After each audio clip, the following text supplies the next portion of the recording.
Bonsoir à tous, merci de nous rester fidèles. Tout de suite le sommaire de votre journal. Marrakech abritera demain un événement international d'envergure, les assises internationales annuelles de la Banque mondiale et du Fonds monétaire international, la consécration de la politique d'un royaume représentant le modèle d'une économie émergente tournée vers l'avenir à la faveur de politiques avant-gardistes.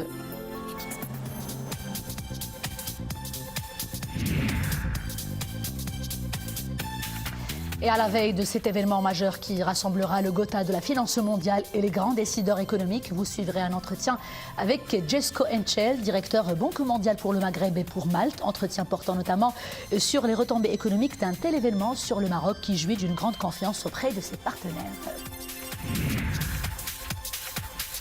Et puis nous suivrons un reportage au Douar Toufguine relevant de la commune d'Aït Tamli, province d'El Haouz, où le secteur agricole a été durement touché par le séisme du 8 septembre. Piste rurale, unité de valorisation, cheptel et étable. Beaucoup de filières ont été touchées. Le ministère de tutelle enchaîne les réunions et les visites pour aider les populations locales à s'en sortir.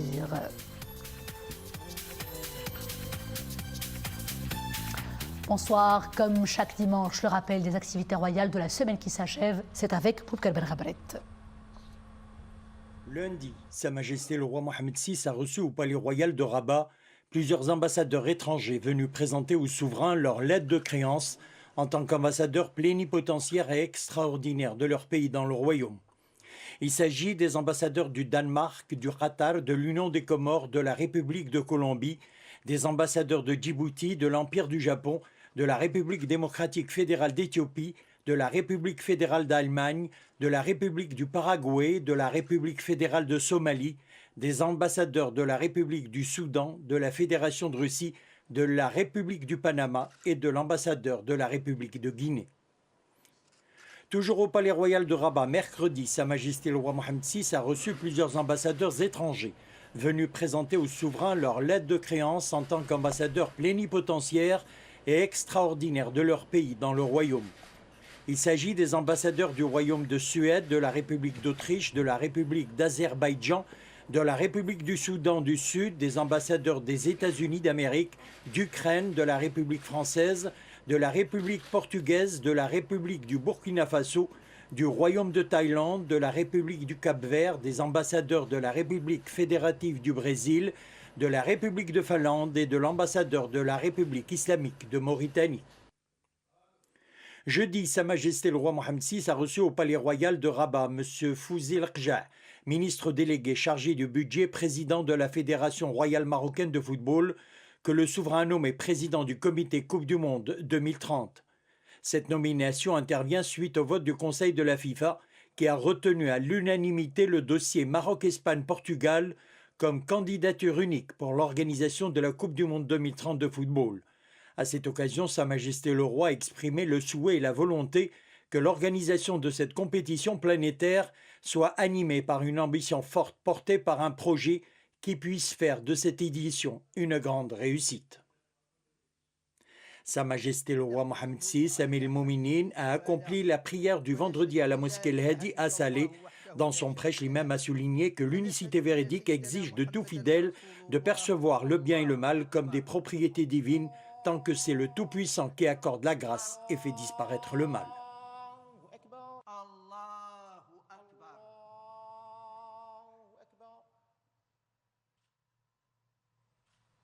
Assalamu alaykum.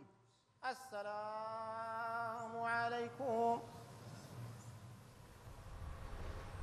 Et la semaine qui s'achève a été également marquée par la joyeuse nouvelle annoncée dans un communiqué du cabinet royal. Sa Majesté le roi Mohamed VI y a annoncé avec grand plaisir à son peuple que le Conseil de la FIFA a retenu à l'unanimité le dossier Maroc-Espagne-Portugal comme candidature unique pour l'organisation de la Coupe du Monde 2030 de football. Ces décisions du Conseil de la Fédération internationale de football salue et reconnaît la place de choix du Maroc dans le concert des grandes nations. Sa Majesté le roi Mohamed VI a également adressé à cette occasion ses félicitations au Royaume d'Espagne et à la République du Portugal, tout en réitérant l'engagement du Maroc à travailler en parfaite synergie avec les instances en charge du dossier dans chacun des pays hôtes. Et justement, Maroc, Espagne, Portugal, un trio gagnant pour faire du Mondial 2030 une édition mémorable. Une édition qui aura lieu en Afrique, en Europe, avec 3 matchs symboliques en Amérique du Sud, en Uruguay, en Paraguay et en Argentine, là où tout avait commencé il y a 100 ans déjà, en 1930. La Coupe du Monde sera de retour en Afrique donc grâce au Maroc, qui a œuvré sans relâche pour avoir l'honneur d'organiser cette prestigieuse compétition sportive mondiale. C'est aussi la consécration d'envergure qui est le couronnement logique du leadership de Sa Majesté le roi Mohammed VI au sport en général et au football en particulier. Maria Aouad, Hassan Meskour et Abdillah Cheb. Comme un rêve éveillé, le Maroc, altier et triomphant, se voit attribuer l'organisation de la Coupe du Monde 2030 aux côtés de 2 grandes nations de football que sont l'Espagne et le Portugal. Fort de sa diplomatie sportive, éclairée par la vision royale de Sa Majesté le roi Mohammed VI, le Maroc de la méritocratie se voit attribuer l'organisation du centenaire de la Coupe du Monde. Guidé par la maxime fédératrice de Sa Majesté le roi Mohammed VI, le sérieux comme maître mot d'un pays conquérant résonne comme un hymne à la réussite et à l'excellence ultime. Et cet événement est le couronnement d'une politique de développement menée par Sa Majesté le Roi, que Dieu l'assiste depuis plus de 2 décennies. C'est la traduction d'une vision stratégique royale. Aujourd'hui, on est appelé à doubler les efforts, aller vers l'avant pour effectivement réussir la meilleure Coupe du Monde que l'histoire n'a jamais connue. Rayonnant, habile, fort de ses acquis passés et téméraires, le Maroc de demain se construit jour après jour avec la foi et l'engagement de tout un peuple, fidèle à la vision de son souverain et à sa diplomatie sportive audacieuse. Riche de ses infrastructures modernes, transports en commun, hôtels, stades, sécurité, le Maroc s'affiche désormais comme une nation de football. Coupe d'Afrique des Nations en 2025, Coupe du Monde 5 ans plus tard. Rien n'arrête l'excellence marocaine. Le football n'est pas uniquement du divertissement, c'est un vecteur de développement socio-économique pour tous les pays qui organisent ce genre d'événements sportifs. Si tous les projecteurs sont braqués en ce moment sur le Maroc, c'est parce que le Royaume organisera consécutivement et la Coupe d'Afrique des Nations en 2025 et la Coupe du Monde 5 ans plus tard. Tout un challenge nous attend. La Coupe du Monde est un événement planétaire et elle va se dérouler en partie chez nous. C'est quand même quelque chose d'exceptionnel. Nous allons montrer au monde entier toute l'étendue de notre savoir-faire organisationnel. C'est une réelle preuve de confiance que nous fait la FIFA.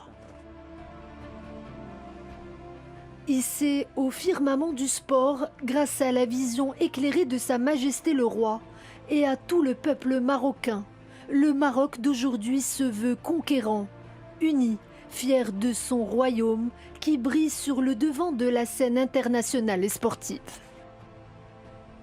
Et pour en parler plus longuement avec nous, professeur Moustapha Shehimi, politologue et professeur de droit. Monsieur Shehimi, bonsoir. Bonsoir. Donc c'est le Maroc qui aura l'honneur d'abriter le Mondial 2030 conjointement avec l'Espagne et le Portugal. Une édition qui sera certainement remarquable et mémorable car c'est l'édition de toutes les symboliques et de tous les symboles puisque ça va célébrer d'une part le centenaire de la FIFA et aussi avec 3 matchs symboliques, ce qui fera de ce mondial ce mondial aura une présence sur 3 continents. L'Amérique du Sud, l'Europe et l'Afrique. Tout d'abord, quelle lecture vous en faites? Je serais tenté de vous faire une première réponse qui est un peu courte. C'est qu'en politique comme en diplomatie, il y a des cycles. Il y a la météo, il y a des périodes où tout s'arrange, il y a des périodes où les choses se compliquent. Mais évidemment, c'est une réponse un peu courte.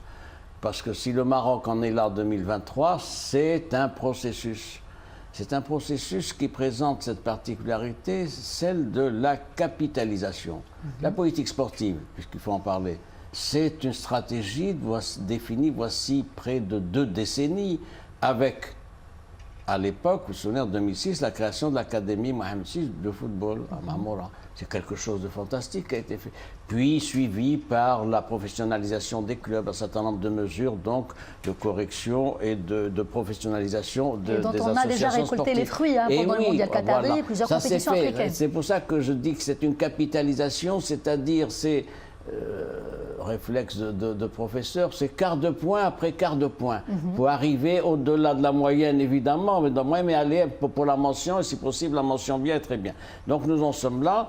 C'est aussi la consécration sur un autre plan d'une crédibilité du Maroc à l'international par une politique étrangère modérée, avec un certain nombre de principes, paix, sécurité, stabilité, coopération, partenariat. Et c'est aussi une politique étrangère qui s'appuie sur ce qui est fait en interne, c'est-à-dire le Maroc des réformes. Le Maroc, c'est des chantiers qui sont en cours, première décennie du règne, deuxième décennie, ça continue, avec maintenant de grands chantiers pour la décennie à venir et au-delà, et avec aussi un apport. Ça n'est plus une gestion conventionnelle de la diplomatie, c'est une diplomatie qui se distingue. Par quoi? Le fait qu'elle prône la coopération sud-sud en Afrique. Donc c'est une vision attestée donc par un certain nombre de mesures qui sont connues. Il y a également le fait que le Maroc prend en charge un certain nombre de dossiers qui sont parfois marginalisés ailleurs dans d'autres instances. C'est le changement climatique, les énergies éoliennes, etc. La participation aux opérations de maintien de la paix. Le Maroc a participé à 14 opérations de maintien de la paix depuis toujours, ça continue aujourd'hui. Et donc tout ça fait qu'il y a des éléments, mais ça ne suffit pas. Il faut, si vous voulez, un coefficient personnel, il faut un leadership. Et le leadership, il est royal. Voilà. Et donc, c'est quoi ce leadership? C'est une crédibilité, c'est une parole qui porte. Et c'est le fait d'être le porte-parole des Africains. C'est extrêmement important. Quand le roi du Maroc parle, il ne parle pas pour le Maroc, il parle pour interpeller la communauté internationale Maroc, en tout cas, sur un certain nombre de dossiers. L'action du Maroc, elle est concrète aussi au sein des instances africaines et de la CAF aussi. C'est la voix de l'Afrique qui n'est pas toujours audible malheureusement dans un certain nombre d'instances internationales. Au total, ça donne ça, c'est une consécration. Et M. Shahimi, tout à l'heure, vous avez parlé de chantier, puisqu'on y est, en parlant de chantier, quid des retombées économiques et touristiques. Il y a un coup d'accélérateur économique qui est généralement lié à ce genre de manifestations. L'Espagne, d'après Mondial, même la France, d'après 1998, ça a complètement changé. Qu'est-ce qu'on peut dire là-dessus de manière beaucoup plus brève cette fois-ci? Il y a déjà des économistes distingués de la place, Rabat, Casablanca et ailleurs, qui ont déjà présenté un certain nombre d'observations. C'est en moyenne une amélioration du taux de croissance entre 1,5 et 2,5%. Du fait sur, évidemment, en tendance. Nous sommes aujourd'hui dans une moyenne modeste de 3%, à peu près, etc. Donc, il faut escompter donc, un bond de la croissance à 4, 5%, etc. Donc, avec 5%, c'est ce qui est retenu jusqu'à 2030. 1% de croissance, vous savez combien ça crée d'emplois? 100 000 emplois. Direct. Et sans parler de 300 000 emplois indirects. Autre effet aussi, l'attractivité pour les investissements, la visibilité, le tourisme. Il faut réaliser 100 000 nouveaux lits supplémentaires. Nous avons une capacité de 260 000. Puis l'attractivité, la visibilité que ça donne aux investissements étrangers, évidemment. Et en même temps, le climat de confiance que ça instaure, et en interne et à l'international, donc un grand vecteur de croissance et de développement. Et relancé notamment le BTP. Monsieur Shahimi, restez avec nous. Autre sujet à la une de l'actualité, les assemblées annuelles Fonds monétaire international, Banque mondiale qui vont se tenir demain à Marrakech et qui vont s'étaler sur une semaine. Elles reviennent en terre africaine après 50 ans d'absence. L'événement majeur sera l'occasion d'examiner les nouveaux programmes de développement et d'aborder aussi les opportunités à saisir. Une importante occasion également pour les gouvernements et les opérateurs économiques pour examiner des solutions devant permettre de faire face et de s'adapter surtout aux crises que connaît le monde. C'est cela l'occasion également de relever les défis qui restent liés au dérèglement climatique et à la spirale inflationniste. Hassan Mskour, Abdillah El-Shehab et Maria Awad pour le commentaire. Sur le tarmac de l'aéroport Menara de Marrakech, les personnalités du monde de la finance commencent à arriver. Pas plus tard que ce matin, le nouveau président de la Banque mondiale, Ajay Banga, a été reçu par la ministre de l'économie, Nadia Fattah. Ensemble, et avec l'aide de tous les intervenants, conférenciers, ministres et gouverneurs, mais aussi les personnalités du monde de la finance et de l'économie mondiale, ils auront à cœur de créer un monde libéré de la pauvreté sur une planète vivable. Je suis très heureux d'être ici à l'occasion des assemblées annuelles du FMI et je remercie Madame la ministre de son accueil chaleureux. Avant toute chose, je tenais à présenter solennellement mes condoléances à toutes les victimes du séisme d'El Houz. Et je suis certain que tous les Marocains se relèveront plus fort de cette tragédie. Dès demain, nous commencerons nos assemblées et nos dialogues car cela fait longtemps que nous préparons ce jour. Nous avons tout un programme sur lequel débattre et je suis certain que cela se passera dans les meilleures conditions. Je suis venu accueillir M. Ajay Banga, le président de la Banque mondiale, à l'occasion de sa première visite officielle dans le Royaume du Maroc, à l'occasion des assemblées annuelles du FMI et de la Banque mondiale. Dès demain, les réunions officielles démarreront après 50 ans d'absence en terre africaine.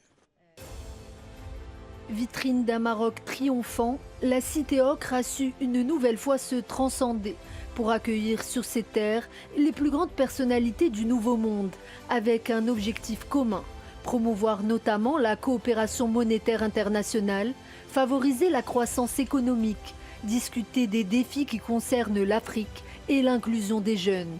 Une manifestation planétaire avec des side events pour pallier à la crise énergétique et aux défis climatiques.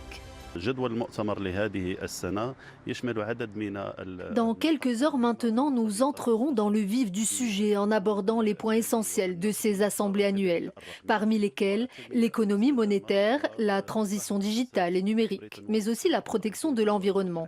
Les intervenants devront également discuter d'une solution pérenne quant à l'emploi des jeunes, tout en abordant l'état de l'économie marocaine et africaine. C'est tout un programme qui nous attend.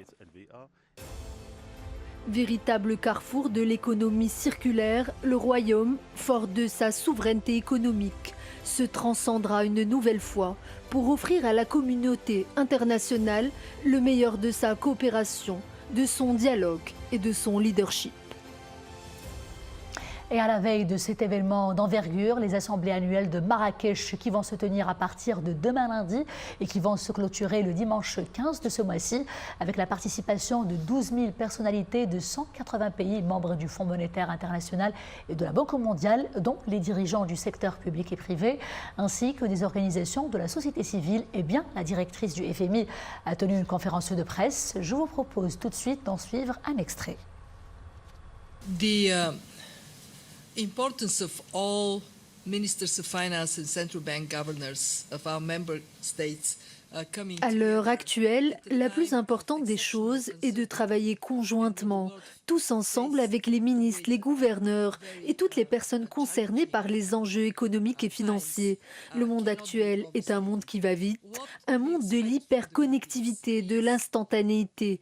Il y a beaucoup de challenges et de défis à relever.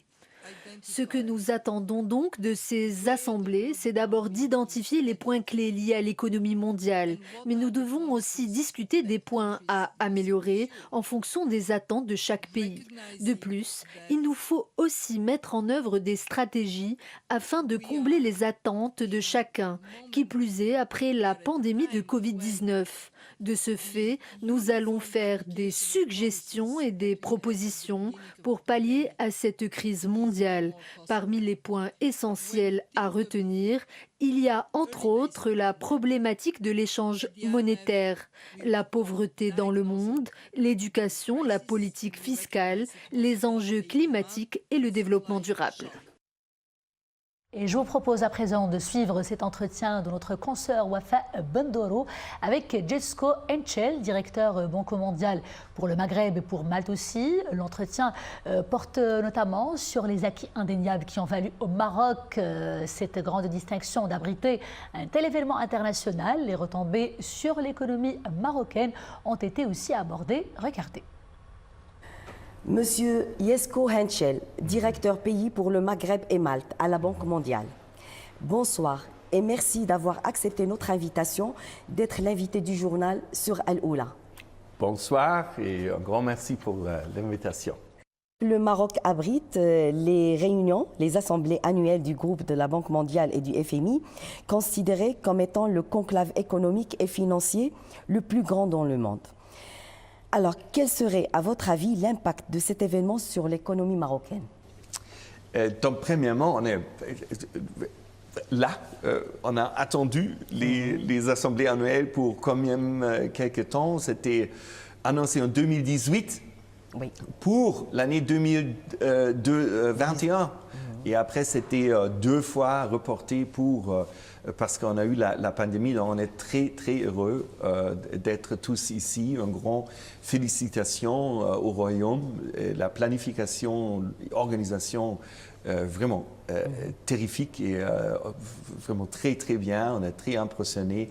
On va avoir 14 000 personnes ici qui vont discuter les grands thèmes du 189 pays. 189 pays, oui. 14 000 personnes, beaucoup d'organisations de la société civile, du secteur privé, les académiques qui vont être ici. Les grands thèmes d'aujourd'hui. Et ça, c'est qu'est-ce qui se passe globalement avec la croissance, la macroéconomie. On a des divergences énormes entre les différents pays après la pandémie. Il y a beaucoup de pays, spécialement des plus vulnérables, qui ont des grands problèmes de dette. En ce moment. On a une inflation qui est encore haute et on a l'impact de la guerre en Ukraine, encore avec des prix d'énergie et alimentation qui sont hauts. Et après, un des thèmes fondamentaux, c'est pour confronter la crise du climat, la transition climat, le monde a besoin de plus de 1 000 milliards de dollars pour an. Et c'est énorme. Et on doit discuter, la communauté globale, internationale, doit parler comment on peut avoir cet volume de financement, et spécialement pour les pays qui souffrent le plus, qui ne sont pas les pays qui ont été le moteur de tout ce qui était le carbone dans l'air et dans l'atmosphère. Donc ça va être un grand thème. La justice globale, équité globale sur ce financement et aussi l'évolution de la Banque mondiale même. On a travaillé plus d'1 an sur une réforme de la Banque mondiale avec tous les partenaires, tous les stakeholders de la banque, les 189 pays, comme vous avez dit, parce que pour que la Banque mondiale puisse avoir un rôle dynamique, fort, central dans le chemin de développement au futur, on doit être mieux et aussi plus grand. Et donc cette réforme de la Banque mondiale va aussi être un des thèmes centraux. D'accord, mais quels sont les objectifs tracés par la Banque mondiale à ces rassemblements et quels sont les résultats escomptés? Qu'est-ce que vous attendez de ces réunions de Marrakech? Donc l'attente, c'est que pour quelques des thèmes que j'ai mentionnés, on a un chemin clair au futur.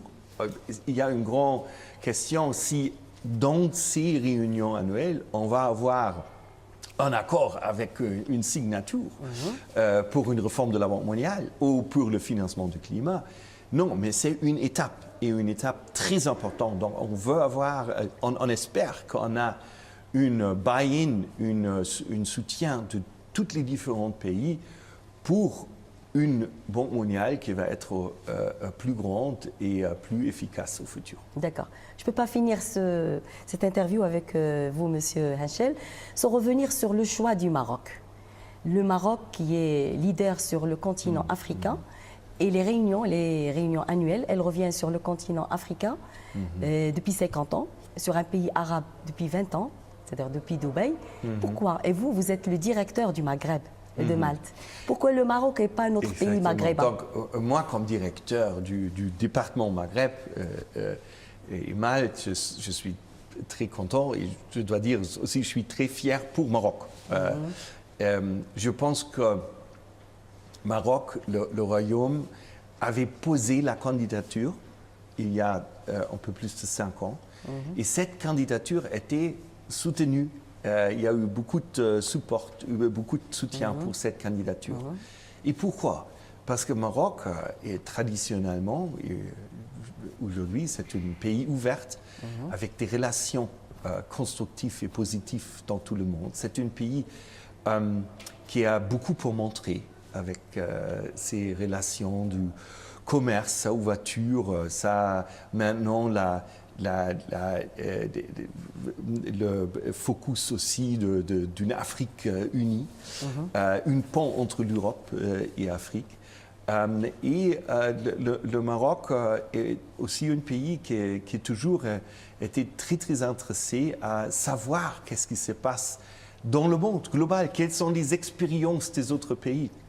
Donc je pense qu'on a une très bonne plateforme pour les réunions annuelles, que le monde peut vraiment apprendre de Maroc, peut voir qu'est-ce que c'est le Maroc, et ça montre aussi cet entrée du Maroc à une knowledge, tout qui a été produit, connaissance dans le monde entier. Et quelle retombée sur l'Afrique? Sur l'Afrique, donc, je pense que le phare qui est le Maroc, de l'intégration de l'Afrique du Nord avec l'Afrique subsaharienne, on a quelques panels qui vont montrer exactement ça, l'intégration dans le secteur financier, l'intégration dans le secteur agricole. Et donc, pour l'Afrique, je pense que le choix du Maroc était aussi un choix très positif. Et donc, je pense que ce sont des assemblées annuelles au Maroc, dans le monde arabe et en Afrique en même temps. D'accord. Monsieur Jesko Henschel, directeur pays pour le Maghreb et Malte à la Banque mondiale, merci d'avoir répondu à nos questions et apporté tous ces éclairages au journal télévisé d'El Oula. Merci beaucoup. C'était un plaisir que j'étais avec vous. Merci. Monsieur Shemi, nous parlions tout à l'heure du Mondial 2030 qui sera organisé au Maroc conjointement avec l'Espagne et le Portugal. Et le Maroc, il faut le dire, c'est aussi une terre d'accueil pour les grands événements économiques. Demain, à Marrakech, le Gotha de la finance sera réuni dans la ville ocre pour examiner les défis qui s'imposent et qui sont liés à la finance mondiale, à l'accès au financement pour le continent africain, mais aussi les défis relatifs au dérèglement climatique.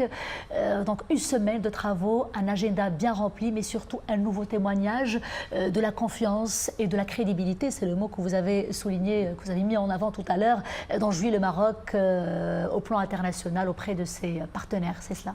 C'est évidemment, vous l'avez relevé, un grand événement. Un grand événement, ce sont 12 000 personnes.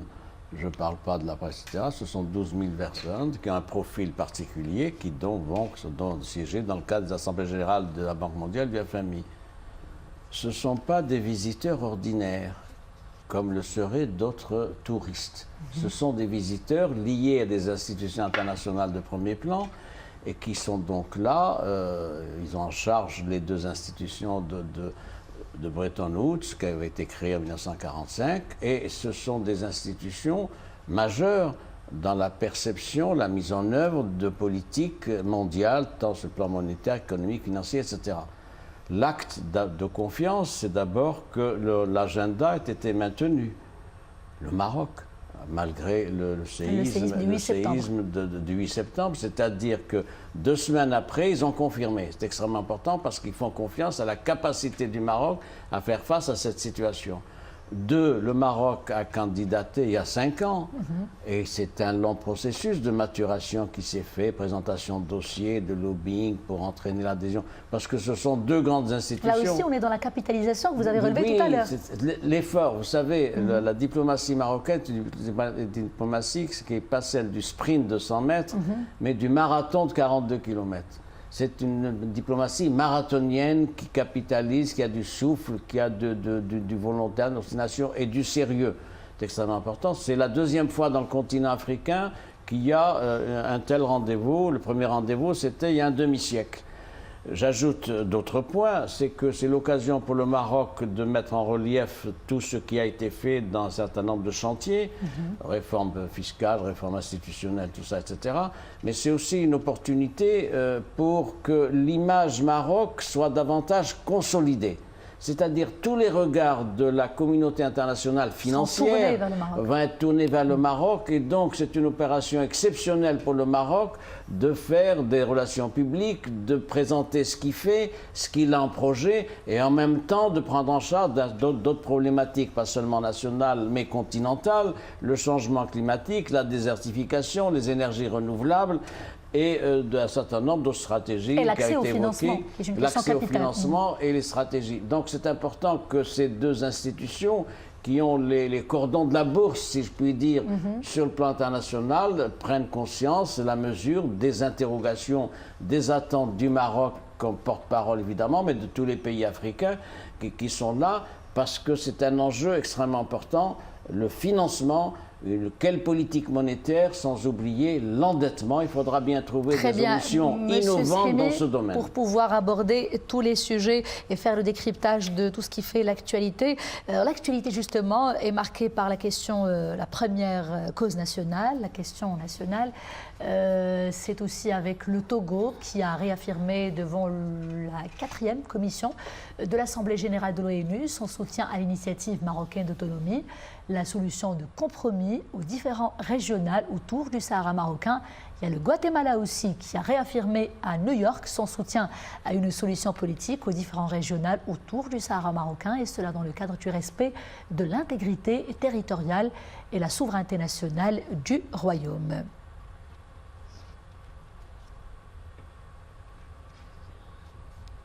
Et justement, on va en parler plus longuement avec professeur Mostafa Shimi. La question nationale revient donc à l'ordre du jour du Conseil de sécurité ce mois-ci. Quel est précisément l'agenda? J'ai fait référence tout à l'heure, sur une autre question, à la météo. Nous sommes donc dans une météo extrêmement favorable. Voilà la question nationale qui revient devant le Conseil de sécurité, comme c'est le cas tous les mois d'octobre de chaque année.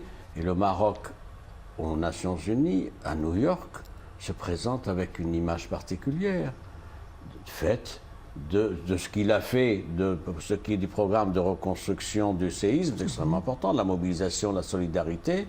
Ensuite, le Mondial 2030, les instances donc, de Washington qui sont là, Banque mondiale et FMI. Donc il y a de quoi conforter une image particulière et donner de la visibilité au Maroc à ce qu'il fait et à sa diplomatie. À tous les niveaux, on est dans le social, économique, sportif. Précisément sur ce plan-là, la question nationale, elle revient, c'est le mois d'octobre. Alors, le 2 octobre, le secrétaire général de l'ONU, Antonio Guterres, a présenté son rapport au Conseil de sécurité qui a été rendu public. La version anglaise a été rendue publique. Ce qu'on a pu voir, c'est quand même des choses intéressantes. Il appelle au respect du cessez-le-feu. Ça veut dire quoi? Ça veut dire que le mouvement séparatiste a déclaré le 20 novembre 2020, suite à Guelguerat, qu'il n'allait plus respecter le cessez-le-feu. Et ce mouvement séparatiste continue à dire qu'il est en guerre contre le Maroc. Donc c'est quand même important, cette mise au point du secrétaire général de l'ONU. Il y a également le fait que M. Guterres appelle à une solution politique durable, conformément à quoi? Conformément aux dispositions qui sont dans la résolution 2654 de l'année dernière, du 27 octobre 2022. C'est tout à fait la position du Maroc. Et puis, également dans ce rapport, il a pris acte de l'intention déclarée du Maroc de continuer donc à respecter le cessez-le-feu, ce qui n'est pas le cas du mouvement séparatiste, et les dispositions militaires. Et puis aussi, il a salué la volonté du Maroc de continuer à entretenir une coopération étroite avec la MINURSO, ce qui n'est pas le cas du mouvement séparatiste, qui multiplie les opérations d'entrave, de ravitaillement, d'alimentation, pour ce qui est des éléments de la MINURSO. Les éléments de la MINURSO, ils sont, vous savez, ils sont dehors du mur, c'est 220 personnes, et donc ils ont besoin d'avoir des facilités logistiques, d'essence, de ravitaillement, etc. Ils font l'objet de mesures restrictives extrêmement importantes qui bloquent le bon travail de la MINURSO. Et puis il appelle aussi à la reprise du processus de négociation des tables rondes, tout en soutenant le fait qu'il y a eu des entretiens informels en mars 2023 aux Nations Unies, mais que ça n'est qu'un complément informel. Le cadre de négociation, c'est les 2 tables rondes qui avaient été pratiquées.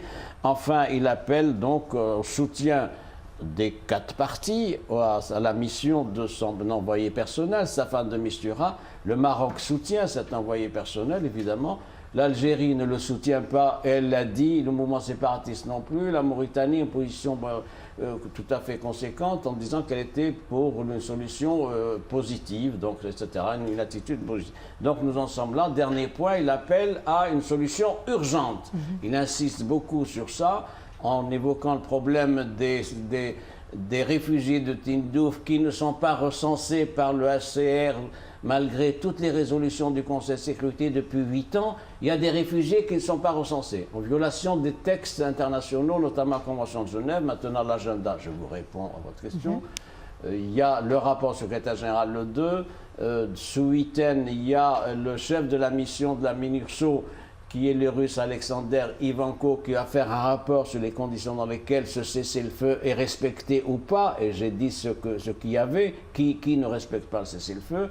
Le 16 octobre, il y a un briefing qui est fait par l'envoyé personnel, secrétaire général de l'ONU, Staffan de Mistura. Ce briefing, c'est-à-dire c'est un exposé oral qui donne lieu à des débats, donc à une délibération le 16 octobre, c'est important. Et c'est à partir du 16 octobre que l'ambassadeur, que les États-Unis, qui ont traditionnellement la main sur la préparation de l'avant-projet de résolution, on appelle ça, c'est des holder pen, porte-plumes, qui vont préparer un avant-projet de distribuer aux autres membres du Conseil de sécurité, etc. Et on va arriver à un projet de résolution sur 2 points. 1, le mandat de la MINURSO, son renouvellement. Et 2, il faudra bien que le Conseil de sécurité se prononce sur la nécessité de reprendre le processus de négociation. Merci beaucoup, professeur Moustapha Shehimi, pour cet éclairage. Merci à vous. Le séisme du 8 septembre, des vies humaines perdues, des destins brisés et de lourds dégâts matériels. C'est aussi un fort impact sur le secteur agricole. Et pour soutenir justement ce secteur vital, le ministre de tutelle a effectué une visite de terrain dans la province d'Azilal. Objectif, s'informer de l'ampleur des dégâts occasionnés, identifier les principaux obstacles qui entravent l'activité agricole et lancer aussi les mesures nécessaires, et cela pour aider les populations sinistrées. Omar Jlaidi et Zakaria Maqimbillah. Au Douar Toufguine, relevant de la commune d'Eitemli, province d'El Haouz, les équipements agricoles sont très impactés par les dégâts occasionnés par le séisme. Ces vieilles infrastructures hydro-agricoles se sont partiellement ou totalement effondrées. Pistes rurales, unités de valorisation, cheptels et étables, autres infrastructures touchées. Cependant, agriculteurs et éleveurs espèrent un retour rapide à leurs activités. Nous avons exposé au ministre ce qui nous manque au niveau du Douar, puits et séguiens pour l'irrigation, aliments pour le bétail et plantation d'arbres. Il y a un véritable manque d'eau potable et d'eau d'irrigation. Nous avons besoin de fourrage et aussi de planter des arbres dans ces localités. Deuxième étape de cette visite, le Douar Eitchra de la commune d'Eitoumdiz. Ici aussi, des dégâts sont occasionnés par le sinistre sur certaines filières agricoles et sur les filières animales en raison de la perte de bétail, ainsi que sur les systèmes d'irrigation à cause de la dégradation de certaines séguias. Le programme d'intervention mis en œuvre conformément aux autres instructions royales est en 2 phases. La première concerne l'accélération de la réparation des dégâts et la redynamisation de l'activité agricole. La deuxième phase sera axée sur l'accélération de la cadence de développement de ces zones dans le cadre d'une approche qui tient compte des spécificités de ces zones montagneuses et de leurs caractéristiques de production. Le programme d'intervention comprend 2 volets, un volet agricole et un volet forestier, avec pour objectif de rétablir la production agricole et les filières animales à travers la distribution d'aliments de bétail, la réalisation de projets d'agriculture solidaire et autres activités génératrices de revenus. Focus à présent sur les aides financières accordées aux populations sinistrées. L'opération d'octroi de la première tranche de l'aide mensuelle d'urgence se poursuit dans les zones concernées. L'opération intervient en application des hautes instructions de Sa Majesté le roi Mohammed VI. Elle consiste en l'octroi d'aides d'urgence fixées à un montant de 2500 dirhams par mois pendant une année, et cela au profit des familles dont les logements se sont partiellement ou alors totalement effondrés. L'opération est supervisée par la Caisse nationale de retraite et d'assurance qui relève de la CDG, la Caisse de dépôt et de gestion.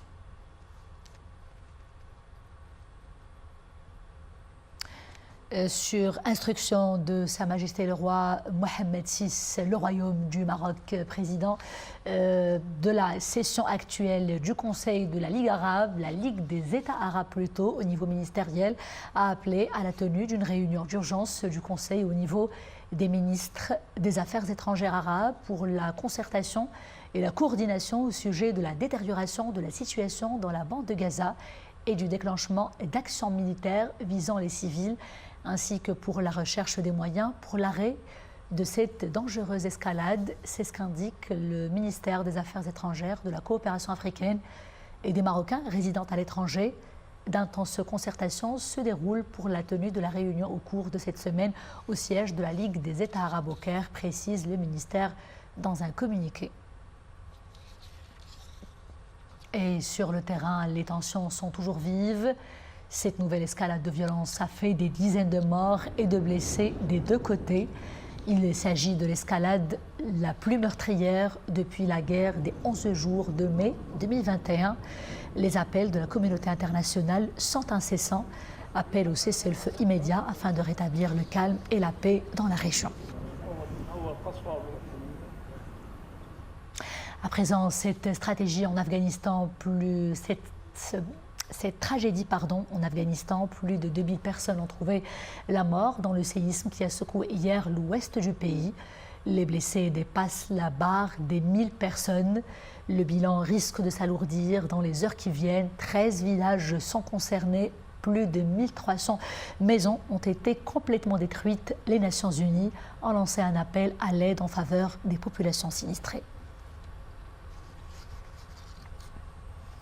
Retour à l'actualité nationale avec d'abord le sport et la première étape de la 12e édition du concours international de saut d'obstacles, le Morocco Royal Tour, qui se poursuit à la carrière hippica à Tétouan avec la participation d'éminents cavaliers d'une quinzaine de pays.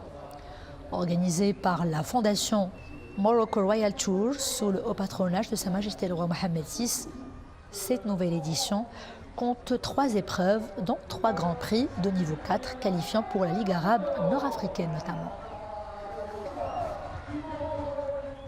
Sport toujours avec cette fois-ci cette bonne nouvelle, la sélection marocaine de Muay Thai des moins de 23 ans qui a décroché la première place lors du championnat du monde de cette année qui s'est tenu à Antalya en Turquie. L'équipe nationale a remporté 10 médailles, dont 4 médailles d'or, 3 d'argent et 3 de bronze. C'est donc la fin de ce journal. Bravo à nos champions. À très bientôt, toujours avec grand plaisir.